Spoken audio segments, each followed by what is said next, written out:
¿cuál es la principal identidad de los adventistas del séptimo día?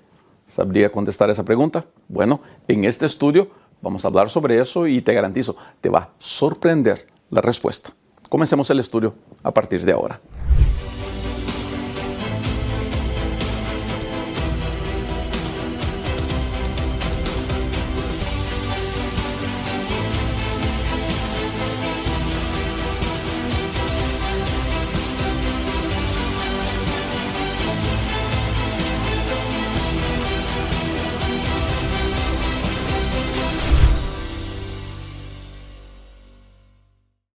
Muy bienvenida, querida amiga y querido amigo aquí en mi canal. Soy el pastor Rubén Bullón y este video es el estudio de la lección de la Escuela Sabática, lección de número 3, que trae como el título El Evangelio Eterno.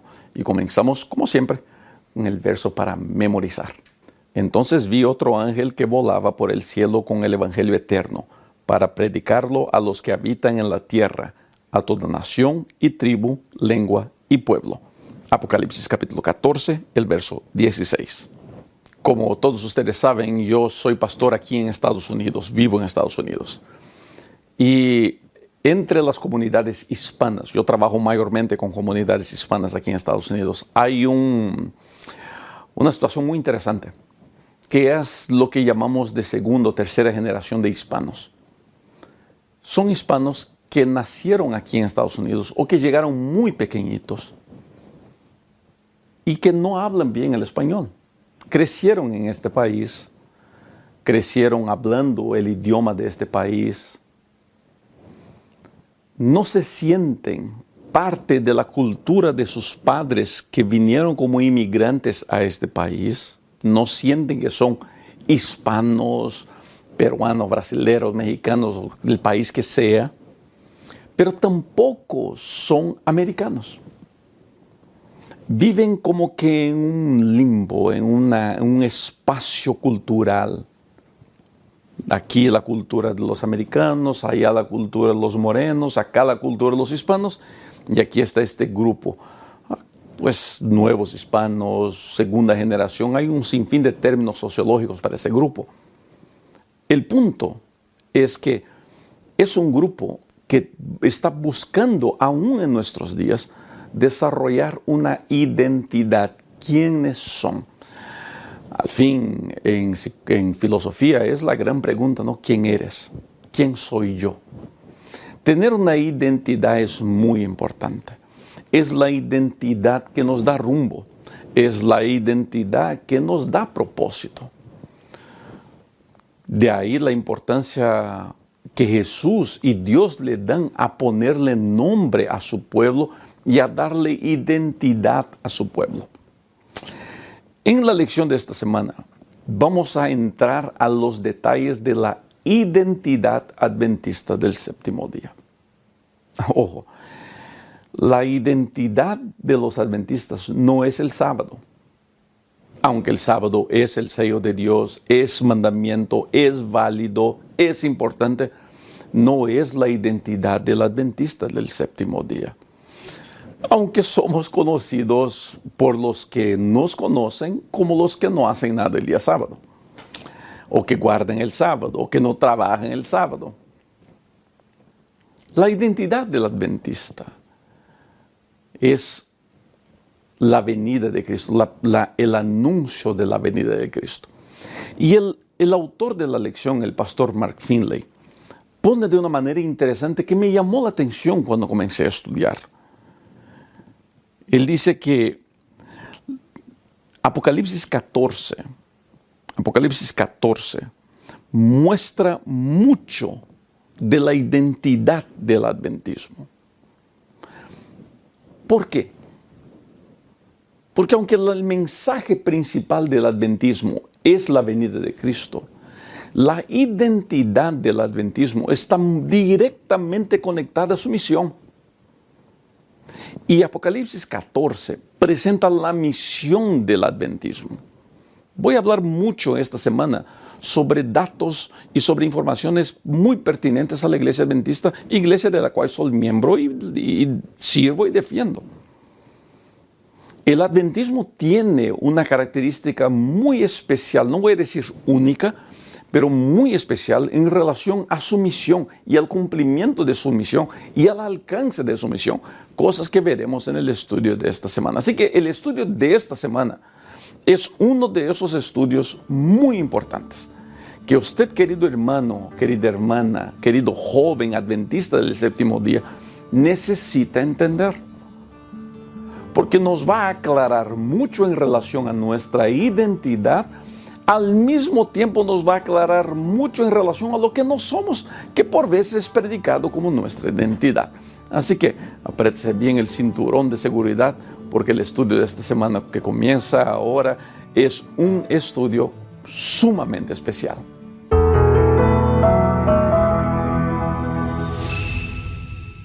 Para entendermos la identidad de la iglesia adventista que se encuentra en Apocalipsis 14, tenemos que entender el libro de Apocalipsis. La lección de esta semana y a partir de ahora vamos a comenzar a estudiar más detalladamente el libro de Apocalipsis. Vamos a ver más detalles de ese libro, vamos a intentar entender las nuances del libro, vamos a ver los significados que ahí están. Estoy preparando para mi canal una serie de estudios sobre el libro de Apocalipsis y a su tiempo usted recibirá la información. Por eso es importante estar suscrito al canal, marcar la campanita de notificaciones para que usted reciba eso. En ese estudio le voy a dar material para que usted pueda acompañar y estudiar. En ese estudio vamos a tener la oportunidad de tener llamadas por Zoom para contestar preguntas. Pero eso está más adelante. ¿Bien? ¿Por qué voy a hacer eso? Porque creo que es muy importante en los días que estamos viviendo entender el libro de Apocalipsis. Y creo que la Iglesia Adventista del Séptimo Día ha hecho un muy buen trabajo en desarrollar estudios sobre el libro de Apocalipsis. Tristemente vamos a encontrar siempre uno por aquí, uno por allá, que malinterpreta el libro de Apocalipsis porque parte de una premisa equivocada. Y ese es el punto de la lección del domingo. Poner los pilares, poner los cementos para el estudio del libro de Apocalipsis. Y el estudio del libro de Apocalipsis tiene que comenzar no por solamente ser una cuestión cronológica, pero tiene que comenzar por su primer capítulo, por su primer verso, donde se presenta como la revelación del Señor Jesucristo. El libro de Apocalipsis es revelación, claro que es, pero el libro de Apocalipsis, más que una revelación, es una revelación del Señor Jesucristo y de su gracia. Todo el libro de Apocalipsis, gente, todo el libro de Apocalipsis está pintado de gracia. Querer sacar gracia del libro de Apocalipsis es sacar su esencia, es sacar el contenido principal. Cristo es la figura de gracia. Cristo es el centro de la gracia. Y si yo no pinto el libro de Apocalipsis en gracia, pues yo sencillamente lo voy mal a entender. Te voy a dar un ejemplo. Infelizmente no se lo puedo mostrar aquí. Pero mi esposa y mi hija más pequeña son artistas. Les gusta dibujar. Mi esposa hace muy bonitos materiales en dibujo. Y mi hija más pequeña agarró el mismo don. Es un artista, es muy sensible. E incluso la escuela llevó sus dibujos para una exposición de la ciudad y terminó ganando, recibiendo el segundo lugar. Y sus dibujos fueron llevados a la biblioteca de la ciudad, aquí, con una biblioteca grande, y están expuestos. Me llenó de orgullo. Estoy un papá orgulloso de mi hija, pues. Pero ¿por qué les estoy contando esto? Porque ayer abro la puerta y había una caja que honestamente era de mi altura, la caja, así de ancha, grande, grande, grande. Y pensé, Dios bendito, ¿qué compró mi esposa aquí? Y le digo, ¿qué es esto? Y me dice, es un canvas. No sé cuál es la palabra en español para canvas. Es donde pintan, ¿no? Es una cosa así grande, porque ella con mi hija quieren hacer un dibujo de un cuadro para poner en la sala. El canvas tendrá el tamaño de esta mesa, un poco más grande. Ahora, en mi cabeza, que no soy artista, yo comenzaría a pintar. Pero hoy día encuentro a mi esposa y mi hija en la sala pintando el canvas, el panel ese es blanco. y las encuentro pintando de pintura blanca. Se me hizo curioso, ¿no? Pues yo bien bruto para las artes, ¿no? Entonces pensando, pero, ¿qué están haciendo? Y me dice, estoy poniendo la base donde vamos a pintar el cuadro. ¿Y cómo me sonó eso con el estudio? Vamos a imaginarnos que el libro de Apocalipsis es un cuadro. Y queremos pintar un escenario del Apocalipsis. La pintura base de todo el cuadro es Jesús y su gracia. Si no hay esa base, el cuadro no se va a firmar. El cuadro no se va a completar. Por eso es importante entender eso.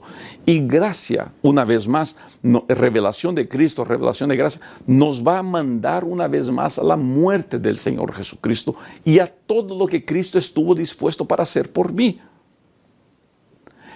Y me llama mucho la atención eso. Y quisiera una vez más decirle, la gracia muestra todo lo que Cristo hizo. Su obra, su vida, su sufrimiento, su muerte. Pero al mismo tiempo, la gracia muestra todo lo que yo no puedo hacer.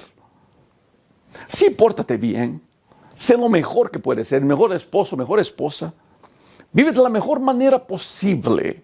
Jamás te conformes por ser cualquier cosa. Pero por favor entiende eso, querida amiga, querido amigo. Por mejor que seas, por más bien que te portes, por más bien portadito, por más estudioso, por más cristiano, por más religioso que seas, nada de lo que hagas añade un punto, una tilde, un coma a lo que Cristo hizo por ti. Nada de lo que hago aporta para mi salvación. Mi salvación es única y exclusivamente por gracia. Acepta esa gracia y tus obras tendrán algún sentido. El libro de Apocalipsis va a hablar sobre gracia y es importante entender. Me dio mucho gusto que el autor de la lección dedicó tiempo en este estudio para presentar la gracia como la base de todo este estudio. Así que al avanzar, recuerde siempre que todo está basado en la gracia, que es la mejor y más hermosa noticia que podemos tener.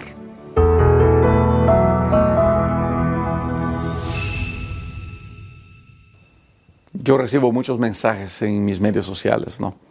Y uno de los mensajes que recibo, vez o otra, es de buenos hermanos. Y permítame decir eso. Yo he recibido algunos mensajes de algunos hermanos diciendo, no, pastor, usted está muy equivocado, usted está mal, usted es liberal. Yo creo que esos hermanos son gente muy honesta y muy sincera.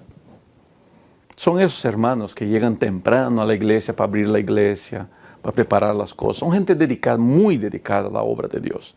He tenido el gusto y el privilegio de trabajar con muchos de esos hermanos en mis iglesias. Y cuando voy a visitar las iglesias aquí en Illinois, me encuentro con varios de ellos que son gente muy dedicada y muy honesta en sus creencias. Pero creo que no he entendido bien algunas cosas y voy a explicar por qué creo eso.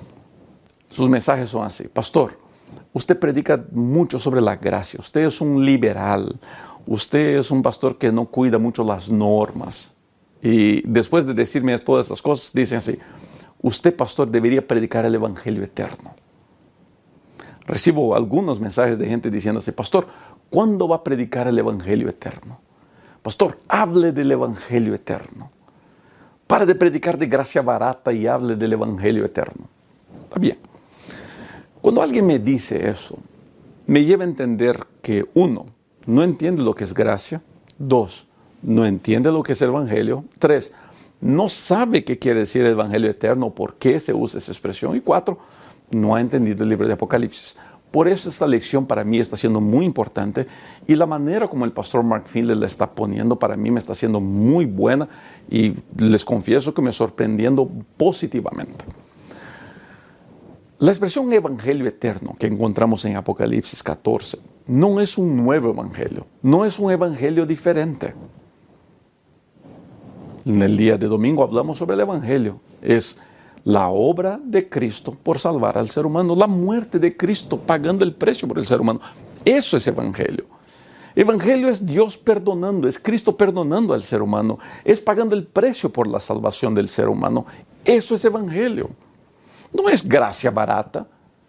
No puedo decir que la muerte de Cristo tiene algo de barato. El evangelio es algo sagrado. Y no hay un nuevo evangelio, no hay otro evangelio. El evangelio eterno no es otro evangelio. Por eso fue importante comenzar este estudio hablando de que el libro de Apocalipsis está basado, pintado sobre la canvas de la gracia de Cristo. Eso es el evangelio.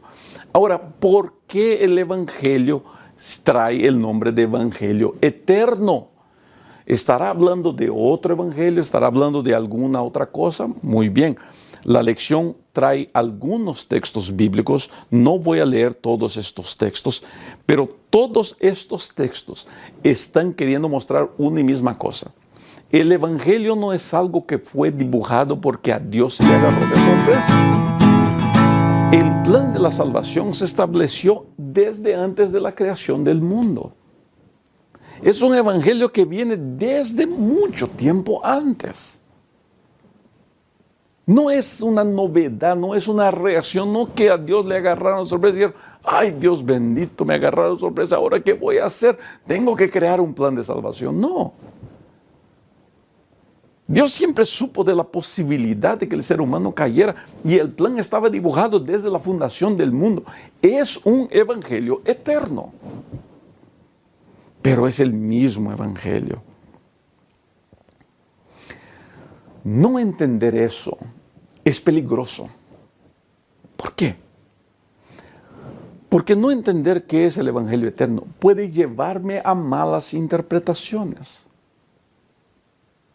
Yo me acuerdo cuando era pastor en Brasil, había una pareja muy linda en mi iglesia, pero de gente que no había entendido el evangelio y no entendía bien Apocalipsis, aunque les gustaba enseñar. Y su énfasis al enseñar el libro de Apocalipsis siempre era en las bestias, en las destrucciones, en las persecuciones.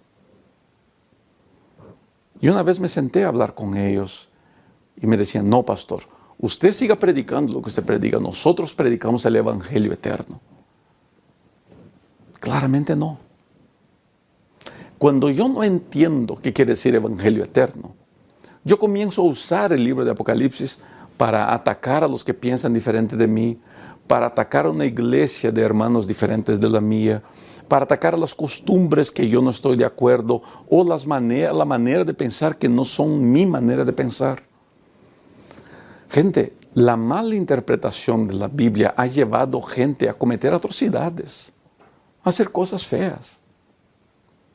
El libro de Apocalipsis es el último mensaje de salvación de Dios al ser humano. No entender eso es quemar un mensaje hermoso. Por eso es muy importante entender qué quiere decir la Biblia cuando habla del evangelio eterno. Es el mismo evangelio, no es un nuevo evangelio. Pare de enseñar de que el evangelio eterno es hablar contra el papado, hablar contra Estados Unidos, hablar del decreto dominical. Gente, durante el estudio es posible que toquemos en estos puntos y en el estudio que si aquí nos tocamos, no he estudiado todo el folleto todavía, pero si aquí no tocamos en el estudio que yo voy a presentar de Apocalipsis, seguramente vamos a tocar en esos temas. Pero recuerde que el evangelio eterno es uno y el mismo. Cristo muriendo por el ser humano. El evangelio no cambia. El evangelio son buenas noticias. El evangelio no son noticias asustadoras. Pare de decir a la gente de que se van a perder, de que Dios no los ama, de que Dios no los va a salvar, de que Dios no puede aceptar la manera que tienen de adorar. ¿Quién usted cree que es para decir lo que Dios piensa o deja de pensar? El evangelio siempre será gracia. El evangelio siempre será una invitación de Dios al ser humano, diciendo, hijo, ven, hija, ven. Yo te quiero salvar. Yo te recibo como estás. Y en mí encontrarás fuerzas para mejorar siempre. Ese es el evangelio eterno. Pues es hora de predicarlo.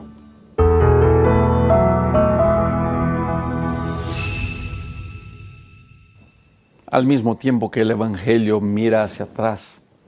El Evangelio eterno se enfoca no solamente en el pasado, no es eterno solamente porque habla del pasado. El Evangelio eterno lleva ese nombre porque tiene origen en la fundación del mundo. Pero el Evangelio eterno también quiere decir el presente. No es un evangelio que fue creado allá y no tiene sentido. No, fue creado allá y tiene mucho sentido en nuestra vida hoy día. Estos días estaba jugando fútbol y al terminar estaba hablando con los muchachos y alguien se escuchó que yo era pastor. Y me acercó y me decía así: pastor, yo necesito perdón. Todos se asustaron porque nadie imaginaba esa conversación en medio de una cancha de fútbol. Entonces me alejé un poquito con él para darle privacidad y le decía: ¿qué le pasa? Joven, 23, 24 años. Pastor, yo he cometido tantos pecados, tanta maldad, tantos errores. Yo necesito perdón. Pastor, ¿dónde puedo encontrar ese perdón? El Evangelio trae ese perdón. La gracia trae ese perdón. Esa es la belleza del Evangelio eterno, que fue creado en la fundación del mundo, pero es real para nosotros hoy día. Es real para nuestra vida ahora. Es verdadero para lo que somos y lo que vivimos. El Evangelio eterno es real para usted. Pastor, yo he cometido tantos pecados. Pastor, yo he caído tantas veces. Yo creo que ya no hay esperanza para mí. Yo me imagino cuántas veces usted prometió que no volvería a hacer lo que hizo hoy día. Yo me imagino cuántas veces usted prometió que nunca más volvería a caer en el mismo pecado, pero parece que todo es más fuerte que usted. Usted planea, usted lucha, usted batalla, pero como que hay una fuerza dentro de usted que le lleva a vivir todo lo que usted prometió que jamás volvería a vivir. Y por eso se siente mal, sucio, asqueroso, indigno. El Evangelio es para usted. El Evangelio no es para gente perfecta. El Evangelio es para gente como nosotros, que fallamos, que caímos y que buscamos desesperadamente el perdón. Y el perdón del Evangelio está a tu alcance, está a tu disposición. El Evangelio es eterno porque viene del pasado, es real en el presente, pero al mismo tiempo apunta para un futuro de esperanza. El Evangelio es eterno porque no se limita al pasado y al presente. El Evangelio es eterno porque nos muestra de que por la eternidad tendremos el privilegio de vivir en presencia del Señor Jesucristo. Viviremos la salvación de Dios. El Evangelio apunta para la venida de Cristo. El Evangelio apunta para el milenio con Cristo en el cielo. El Evangelio apunta para la venida de la nueva Jerusalén a la tierra. El Evangelio apunta para un universo sin pecado. Por eso yo hablo del Evangelio eterno y por eso Juan habla del Evangelio eterno. El Evangelio eterno no son obras. El Evangelio eterno no son ataques, no son juicios, no son críticas, no son insultos. El Evangelio eterno es Dios mandando a su Hijo pagar el precio que el ser humano tenía que pagar por su terquedad, por sus malos comportamientos, por sus infindables pecados. Cristo vino, vivió, sufrió, murió, recibió la corona de vergüenza, recibió la corona de humillación, de espinos, entregó su vida libremente, murió y resucitó para que nosotros tengamos la victoria. Y el Evangelio eterno dice que muy pronto ese Cristo volverá, y no con una corona de espinos, y sí con una corona de victoria, para darla a todos aquellos que creen. Por eso te invito hoy día a escribir en los comentarios: yo creo en el Evangelio eterno. Yo creo en el Señor Jesucristo. Escribe eso en los comentarios. Que esa sea tu oración del día y que esa oración sea el reflejo para toda tu vida a partir de ahora.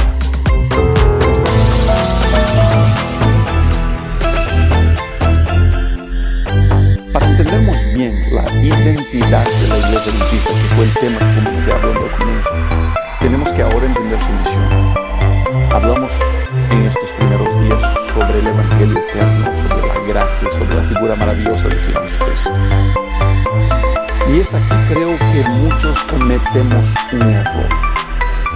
Pensamos que la vida cristiana es aceptar a Cristo, leer su palabra, comunicar con Él a través de la oración y pensamos que ahí se queda todo.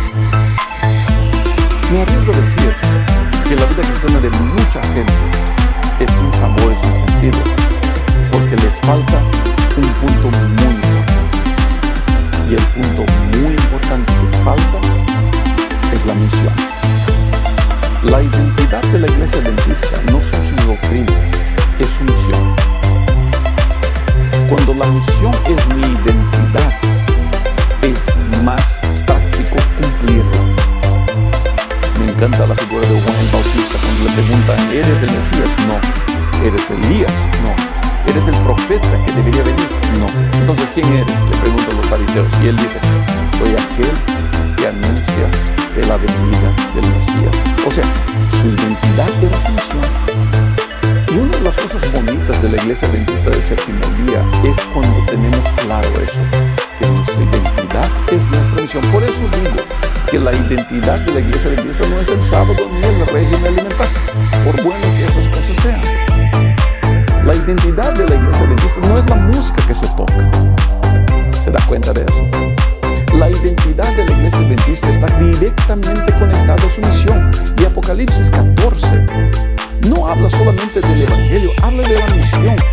Ese Evangelio tiene que ser predicado a todo el mundo, toda tribu, raza y lengua. La vida religiosa de mucha gente está frisada, está paralizada, no tiene sentido, no tiene sabor, porque no hay misión.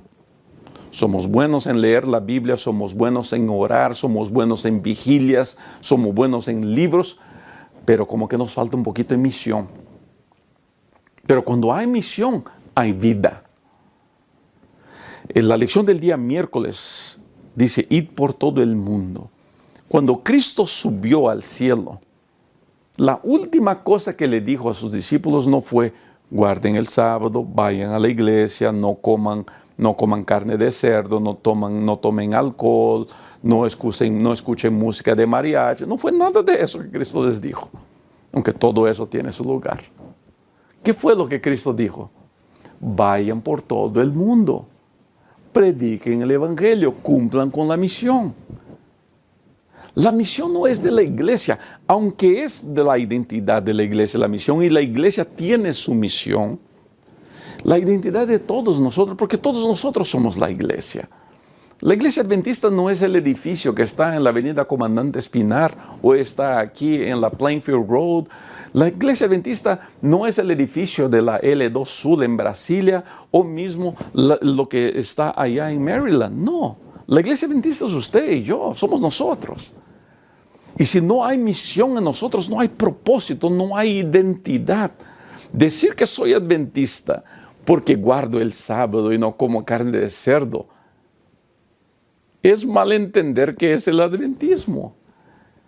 Yo puedo decir, y me voy a arriesgar aquí, yo puedo decir, solamente podría decir que soy adventista si estoy cumpliendo con una misión. Si no estoy cumpliendo misión, pues no hay espacio para decir que soy adventista. Mucha gente me pregunta, pastor, ¿por qué en la iglesia se enfocan tanto en bautismos? Porque el bautismo es una de las maneras de mensurar si hay cumplimiento de misión. Por eso hablamos tanto de bautismo. ¿Se da cuenta ahora? La énfasis de la iglesia adventista no son los bautismos, pero es a través de los bautismos que podemos ver que estamos cumpliendo la misión. Para el adventista del séptimo día, una persona que acepta el Evangelio es una persona que acaba por bautizarse. Entonces, si estoy cumpliendo con mi misión, y esa es la lógica, si estoy cumpliendo con mi misión, los bautismos vendrán. Por eso la iglesia adventista, creo yo, es la iglesia que más celebra bautismos. No que las otras iglesias no celebren, también lo celebran. Pero bautismo para la mayoría de las iglesias evangélicas tiene un significado muy distinto de que para la iglesia adventista del séptimo día. No estoy diciendo que estén bien o estén mal, son diferentes nomás. La énfasis de la iglesia es su misión.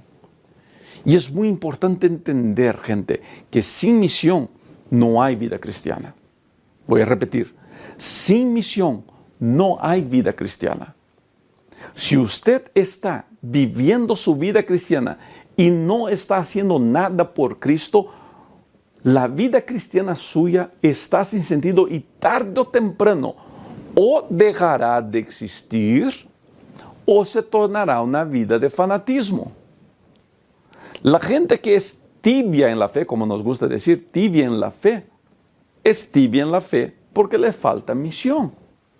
La gente que es fanática dentro de la iglesia es fanática porque le falta misión. Cuando hay misión, cuando hay cumplimiento de misión en mi iglesia y en mi vida personal, el cristianismo cobra un nuevo sentido, cobra una nueva vida. Te invito a abrazar la misión.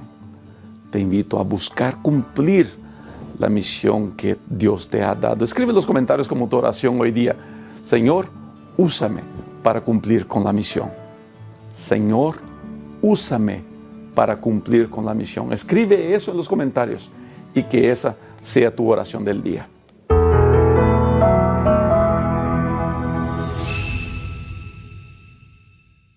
Cuando la Iglesia Adventista del Séptimo Día comenzó, y querido amigo que no es adventista, yo sé que tengo varios seguidores que son de otras iglesias, de otras denominaciones, permítame hablar de la Iglesia Adventista. Esta elección habla mucho de nuestra identidad como iglesia también. Cuando la Iglesia Adventista comenzó, su gran enfoque fue cómo podemos llevar este mensaje. ¿Cómo podemos anunciar ese mensaje? Entonces, todo lo que la iglesia desarrolló teniendo en cuenta cómo podemos llevar ese mensaje. Por ejemplo, la lección habla de la vida de John Andrews, que da nombre a la Universidad de Andrews. John Andrews es el primer misionero de la Iglesia Adventista del Séptimo Día que se va a otros lugares. Se fue a Europa. Estaba recién viudo y se fue con sus 2 hijos. Dice la historia que John Andrews era sumamente inteligente, que hablaba 7 idiomas, un cerebro brillante, de una mente brillante, que en vez de quedarse aquí, eligió ir y anunciar el mensaje de la pronta venida de Cristo, el Evangelio eterno, el mensaje de los 3 ángeles en tierras donde no se estaba anunciando eso. Desde entonces, la Iglesia Adventista ha hecho todos los esfuerzos posibles en enviar ese tipo, no solamente de misioneros, enviar ese tipo de mensaje. La Iglesia Adventista del Séptimo Día ha avanzado llevando su mensaje a muchos lugares. Ahora mismo tenemos en lugares donde el cristianismo es crimen, donde hay persecución a los que predican el nombre de Jesús. Tenemos misioneros adventistas del Séptimo Día trabajando y predicando el Evangelio de la manera que es posible. El Evangelio del Evangelio eterno y el mensaje de los 3 ángeles y de la pronta venida del Señor Jesucristo a la tierra ha sido esparcido por todo el mundo, y las últimas estadísticas de la Iglesia dan que de los 235 países registrados en la ONU, el mensaje de los 3 ángeles ha llegado a 210 países ya. Y creemos que cuando el Evangelio sea predicado a todo el mundo, vendrá el fin. Una de las razones por las cuales creemos de que Cristo está muy pronto de venir. La misión ha sido la identidad de la Iglesia Adventista. Todo lo que la Iglesia hace está basado en misión. Por eso las énfasis que la Iglesia dio, hablaba de eso, la énfasis en campañas de evangelismo. Los adventistas desarrollaron muy bien estas series de evangelismos, 30 noches, 60 noches, 90 noches. Con el tiempo, ya la gente no tenía 90 noches para ir a un auditorio, a una tienda. Comenzamos a bajar a 15 noches, una semana. Con el tiempo, cuando la iglesia creció, Se entendió que era mejor, en vez de mandar un evangelista y obreros bíblicos, ir y entrenar a la iglesia para que la iglesia hiciera el trabajo, desarrollara su misión y el evangelista viniera a hacer cosechas. De ahí viene la expresión semana de cosecha, que es una idea que es difícil decir quién la inventó, pero que mi padre ha usado de manera brillante durante todo su ministerio. Cosas que yo también hago y muchos otros pastores nos hemos dedicado a hacer ese tipo de evangelismo. ¿Por qué? Porque creemos que esa es nuestra misión. Otra de las cosas que la Iglesia Adventista se ha hecho famosa es a través de sus materiales de publicación. La Iglesia Adventista comenzó la página impresa, como nos gusta decir, los materiales de publicación, para esparcir el mensaje de la pronta venida del Señor Jesucristo. A muchos países, el primer predicador que llegó no fue una persona, fue un libro, fue un periódico, una revista. Por ejemplo, en Brasil. Llegaron esos materiales a Brasil y la gente acabó conociendo el Evangelio a través de la página escrita.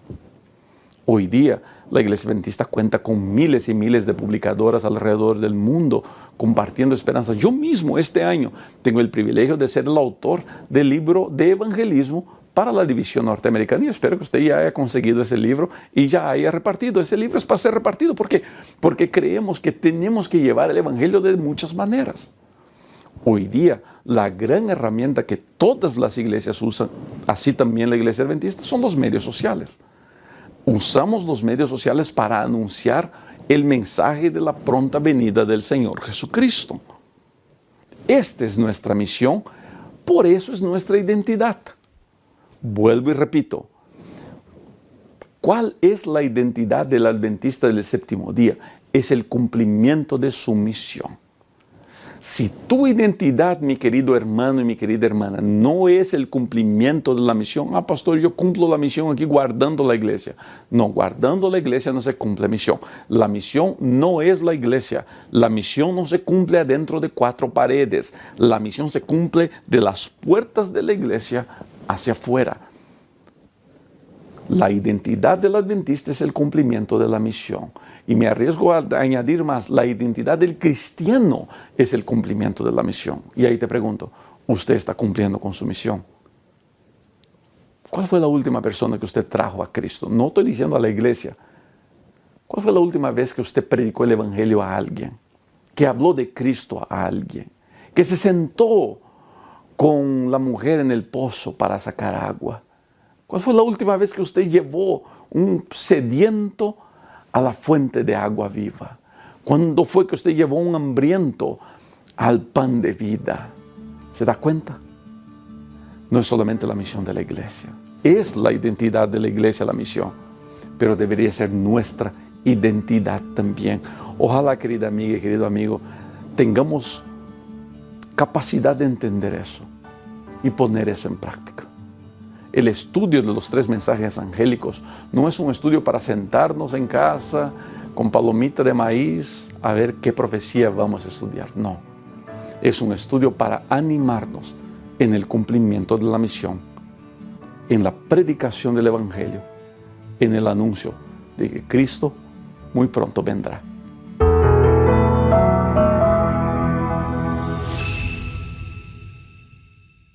Entre los mensajes que recibo muchos de personas que me dicen así, pastor, no encuentro más alegría en la iglesia. Siento que mi vida en la iglesia no tiene sentido. Me siento sin ganas de ir, me siento sin ganas de participar en la iglesia. Yo me pregunto por qué. Si el evangelio es tan hermoso. Yo sé, hay algunas iglesias que son difíciles, hay algunos hermanos, y vuelvo, gente, tenemos que intentar entender y ser misericordiosos con aquellos que en su celo hacen de la iglesia algo un poco más difícil. Tenga misericordia, entienda que esa persona no está haciendo eso por malo y sí, porque quiere ver las cosas bien hechas. Es diferente, por ejemplo, cuando hay en la iglesia alguien que se pelea por todo, ¿no? Todos conocemos gente así en las iglesias, pero yo creo que la gente se desanima de la iglesia no es por esas cosas, ni por el celoso, ni por el criticón. ¿Sabes por qué se desaniman? Porque su vida religiosa siempre ha sido mirar y mirar. Estos días, hace un par de años, cuando comencé a hacer evangelismo con mi padre, los pastores me preguntaban así, ¿no? Yo hacía caravanas con mi padre cuando vivía en Texas, y aquí en Illinois también hago la misma cosa. Y los pastores me preguntaban así, pastor, los hermanos están preguntando si su papá va a predicar el mismo sermón todas las noches. Y un día le pregunto a mi padre, ¿vas a predicar el mismo sermón o qué? Y dice, sí, voy a predicar el mismo sermón todas las noches. Pues yo le digo, pero la gente se va a quejar, creo. Y me dice, hijo, ¿sabes cuál es el problema de esas campañas? Es que hay un sinfín de noveleros en la iglesia, la expresión que a mi padre le gusta usar. Hay un montón de noveleros en las iglesias. Gente que la única cosa que quieren es escuchar sermón. Entonces, si está predicando el pastor Bullón aquí, van a escuchar. Si viene a predicar Arnaldo Cruz, van a escuchar. Si viene a predicar Rubén Bullón, van a escuchar. Va a predicar no sé quién, van a escuchar. Empezó. Lo único que hacen es estar saltando de iglesia a iglesia escuchando sermón bonito. Ahora en la pandemia, pues felices, ¿no? Porque podían sentarse en casa, escuchar, a ver qué sermón voy a escuchar. Si tu vida religiosa es eso, tarde o temprano te vas a desanimar. O te vas a desanimar o te vas a volver un fanático. Muchos de los criticones de la iglesia no son otra cosa sino gente frustrada con la religión. ¿Cuál es la solución para tener una vida cristiana feliz, una vida adventista feliz, una vida religiosa, sabes, que llene, una vida religiosa que haga sentido? ¿Cuál es la solución? La misión. No hay otra, gente. Mira, yo no quiero convencerlo a usted de hacer mi trabajo. Alguien me dijo estos 2 días, no, pastor, ustedes hablan de misión porque el trabajo que es de ustedes, pastores, ahora quieren que los miembros lo hagan. No se trata de eso. ¿O usted cree que porque yo predique el evangelio va a avanzar más rápido? No. El evangelio no avanza porque yo predico, porque mi padre predica o porque quien sea predica. El evangelio no va a avanzar más rápido porque usted lo predica.